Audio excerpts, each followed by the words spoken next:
I have been subjected to a nightmare of identity fraud that has taken me weeks to clean up. This video is intended to help you avoid this type of situation without going broke trying to protect yourself. Wait, I thought your YouTube channel was about woodworking, metalworking, and 3D printing. Why are you making a video about identity fraud? Yeah, you're right. Let me explain. I'm in my fourth year of retirement. While I did have a good job I really enjoyed, I was also looking forward to retirement. This would give me more time for my hobbies and also to make some more DIY YouTube videos. Not so fast. My time has instead been consumed on huge construction and remodeling projects on my aging properties. Although I did take the time to generate and post more than 50 videos.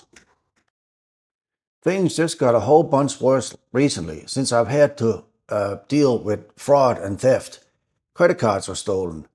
My identity was used fraudulently. An endless stream of fraudulent credit applications in my name. And I had mail stolen.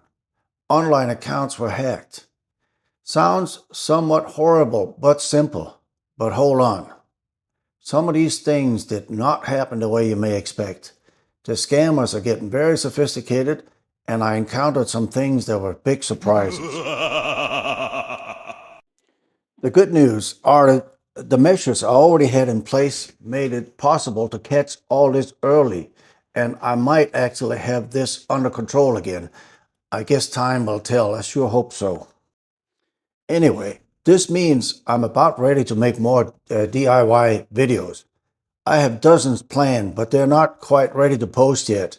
However, I decided that my horrible experience with identity fraud was such an important topic that I really should share what I have learned and show you what you can do to benefit from my mistakes to not make them yourself. I can also show you how to protect yourself without spending a fortune. I don't personally enjoy watching very long videos, so I'm making this a series of short videos with pertinent topics, showing each type of fraud and what you can do to protect yourself. The next video in the series will cover mail theft and fraud. Keep watching these videos if you want to learn more about avoiding financial disaster.